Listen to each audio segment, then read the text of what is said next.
لذيول الرجعية بوش ونور المالكي وملاين زية. في صباط المنتظر عبرة ومرسال لبقايا الانفال بوش ونور المالكي وياسر همال. وللمتحدي عندنا الخاطر ما زال وما زالت الابطال تخوض ضروب التضحية بكل استبسال. وباللعدة وما بيننا الايام طوال وعرجال الحرية حتى نضحي بنصفنا ما هيش قضية. حتى نضحي بنصفنا ما هيش قضية. حتى نضحي بنصفنا ولا الثلثين لا نركع للين لن نحرر وطننا من الرجعيين. في صباط المنتظر ذات عناوين تقرانا حيين وما زلنا على عهد نعم الثوريين. وما زالت من قمة صدام حسين ولادة وسخية يغب واحد من صفنا ينضموا 100.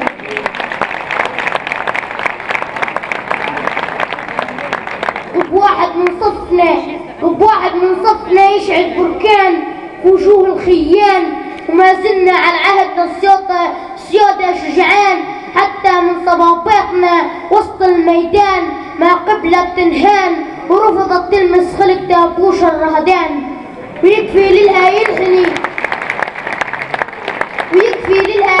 وباها ينهان في جلسة رسمية ويروح بفضيحته عانى مرخية. يكفي للها ينحني ويبكي بالعبرة. ويكفي تبقى عبرة ويكفي بها الريح القائد في قبره. ونوصل للصهاينة رسالة معتبرة تقول العربي سبرة جرحى لازم يندمل ويطيب ويبرى. ومهما فرد يمسنا يلقاها غبرة. احنا قنابل ذرية حتى من صباباتنا تنسب ثورية. حتى من صباباتنا تنسب ثوار من الشعب المختار. احنا مهما نتقاعسوا فدا يتثار وقول البوش وطرحته تربط الحرار ما ترضاش العار. وما زالوا فرسانها نار على نار.